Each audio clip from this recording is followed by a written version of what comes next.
You can hand over $20 today and walk out with earbuds that quietly embarrass headphones costing 10 times more. No app, no subscription, just a wire and a driver tuned by people who actually understand sound. But most buyers will never touch them because the brand name is unpronounceable, the box has an anime character on it, and nobody with a sponsorship deal told them it was okay. That says everything about how audio is really sold to you. Most people choose earbuds the same way they choose bottled water. They pick the one with the nicest label, assume the price means something, and never once ask what is actually inside.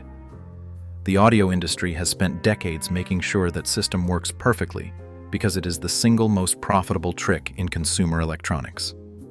Here is how the math actually breaks down.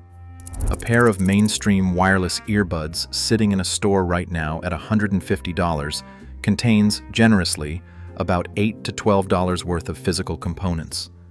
The driver, the chip, the battery, the plastic shell. The rest of that price tag is paying for the influencer campaign, the retail shelf space, the packaging designed to look like it belongs in a museum, and the logo of someone who has never tuned a frequency response curve in their life. You are not buying sound. You are buying the marketing that convinced you this was the only place to find it. And then, quietly, on the other side of the world, a handful of Chinese manufacturers figured out something that changed everything. Companies like Moondrop, 7Hers, and Truthear asked a very simple question. What happens if you skip the celebrity, skip the billboard, skip the retail middleman entirely, and spend almost every dollar on the one part that actually touches the sound? The driver and its tuning. The answer turned out to be devastating for the established brands. A $20 IEM tuned to the same Harman research curve that flagship headphones target started showing up on measurement rigs and embarrassing products at 5 and 10 times the price. The frequency response charts did not care about the logo on the box. And that is the lesson that protects your wallet from here on out. Learn to read what a driver actually measures, and the entire pricing structure of this industry collapses in front of you. These are the 5 earbuds the marketing departments do not want you to find. Number 5, the KBEAR KS1, $15. That is less than a movie ticket, less than 2 coffees, and it buys you a single dynamic driver, IEM, with a metal nozzle, a detachable cable, and a warm, engaging sound that has absolutely no business existing at this price point. Now, the moment I say KBEAR, most people have already moved on. The name means nothing to a casual buyer. There is no store you can walk into and hold one. The packaging is minimal. There is no unboxing spectacle, no magnetic lid that opens in slow motion, no molded foam cutout cradling the earbuds like they are made of glass. You scroll past it online without a second thought, and that is exactly what the mainstream brands are counting on. But here is what the people who actually chase sound quality already know. The KS1 delivers clean bass impact with genuine punch, decent instrument separation that lets you hear the guitar sitting apart from the vocal instead of smeared into a wall of mush, and a build that survives being tossed into a pocket every single day without falling apart. On Audiophile forums, this is the quiet recommendation that comes with a very specific instruction. Just try it. $15. If it does not change how you think about audio pricing, return it. And that is the watchdog lesson hiding inside this little earphone. At $15, you are paying almost entirely for hardware. There is no marketing budget baked into that number, no endorsement deal, no retail markup. The ratio of money spent on parts versus money spent on convincing you to buy them is the exact opposite of what a $150 lifestyle earbud gives you. The floor of good audio has collapsed. The mainstream market is just pretending it has not. Number 4, the Truthear Hola. And here is where we need to talk about the single dumbest reason people skip genuinely great audio gear. The box has an anime character on it. For a huge portion of Western buyers, the purchase decision ended right there. They never opened the box. They never heard what was inside. And they walked straight into the arms of a brand that spent more on its packaging designer than on its driver engineer. What is actually inside that silly-looking box is an 11mm dynamic driver, seated in a 3D printed resin shell, so light and so perfectly shaped that people use these to fall asleep in. Side sleepers. The tuning is warm, smooth, and deliberately non-fatiguing.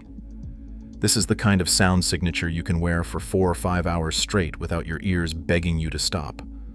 No harshness, no sibilance screaming at you every time a cymbal hits. Just the music, handed to you gently and completely intact. And then there is the accessory kit that makes the whole thing almost insulting to the competition.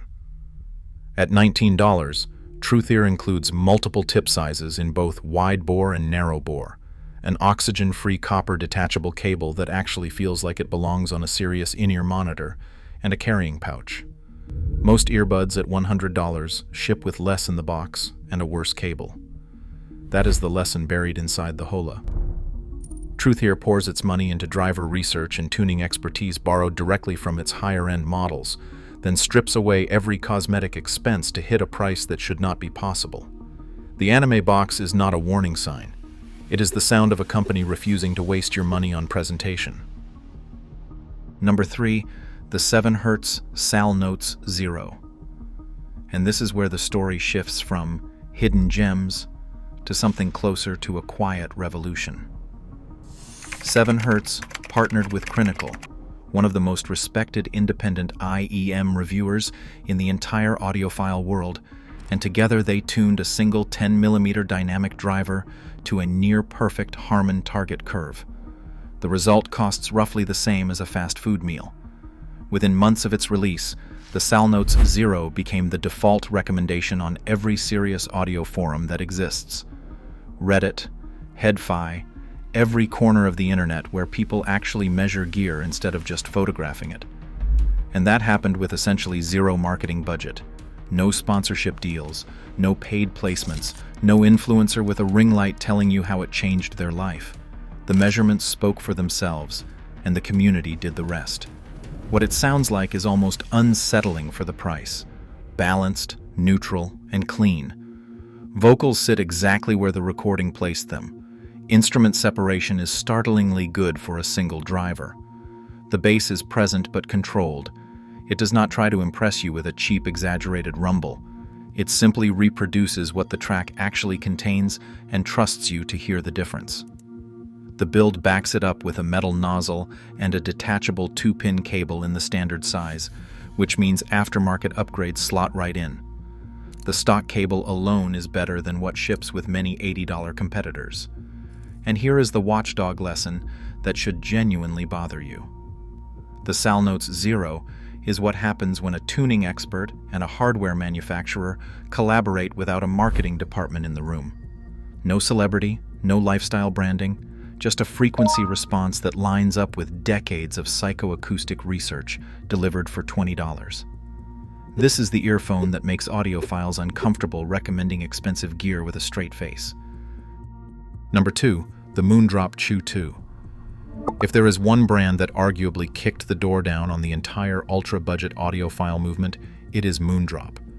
The original Chu proved that a $20 IEM could embarrass gear at 5 times its price, and then the audiophile community found one flaw they could not forgive. The cable was fixed. It could not be replaced. So when it frayed, and cables always fray, the whole unit died with it. The Chu II fixed that single problem, kept everything else that made people fall in love, and quietly became one of the most recommended earphones on the internet. Pick one up, and the first thing that hits you is the weight. Full zinc alloy metal shell. At $20, most competitors are still shipping brittle plastic that creaks when you squeeze it. The Chu II feels like something that costs 3 or 4 times more, and that is not an accident. It is the same lesson the vintage receiver giants taught decades ago. When a company puts real material into the thing you are holding, you can feel the honesty before you ever hear a single note. The tuning follows the Harman target curve with a controlled sub-bass lift for impact, a neutral and transparent mid-range, and a polite treble that never turns harsh. Measurement rigs confirm what your ears already suspect. This $20 IEM tracks the same target that companies charge $300 to chase. Audiophile communities call it the pivot point. The lowest cost IEM, where a casual listener puts them in, hears a detail in a familiar song they have never noticed before, and realizes they have been lied to about what good audio costs. The Chu II is a $20 proof of concept that the entire pricing model of mainstream audio is built on perception, not performance. Number 1, the CMF Buds Pro 2. And here is where the last excuse dies. Every other entry on this list is wired, and I already know what some of you have been thinking the whole time. That is nice, but I want wireless. Fine. So does CMF. And they built wireless earbuds with active noise cancellation, dual drivers, LDAC codec support, multi-point connection, and a case with a physical clickable dial for volume control, all for around $45. The features sitting inside that price tag are the same features mainstream brands charge $150 to $250 for. Read that again and let it settle. CMF is a sub-brand of nothing, which most mainstream buyers have barely heard of. 3 layers of obscurity standing between you and one of the best-sounding wireless earbuds under $200. When properly equalized, reviewers report these go toe-to-toe with wireless earbuds costing 4 and 5 times more. Strong textured bass, clean mid-range reproduction, and a dynamic range that makes the price tag feel like a misprint. And then there is the dial. A real, physical rotating control built into the case in a market that abandoned tactile buttons for tiny, frustrating touch panels that skip your track every time you adjust the fit. CMF looked at what everyone else was doing, decided it was worse, and gave you a knob instead. That kind of thinking is exactly what separates a company solving problems from a company following trends. The CMF Buds Pro 2 sits at number 1 because it demolishes the final wall the mainstream market hides behind. Wireless, noise canceling, feature-packed, and $45. The brands nobody recognizes are not cutting corners. They are cutting the lie out of the price and handing you what is left. And what is left turns out to be more than enough. Every earbud on this list proves the same uncomfortable truth. You have been paying for logos, not drivers, for ad budgets, not engineering. The companies screaming the loudest in your feed are almost never the ones obsessing over the parts you actually hear. These 5 earbuds cost less combined than a single pair of the lifestyle buds being marketed to you right now. The difference is not in the price, it is in what the price is actually paying for. Judge the hardware, never the badge.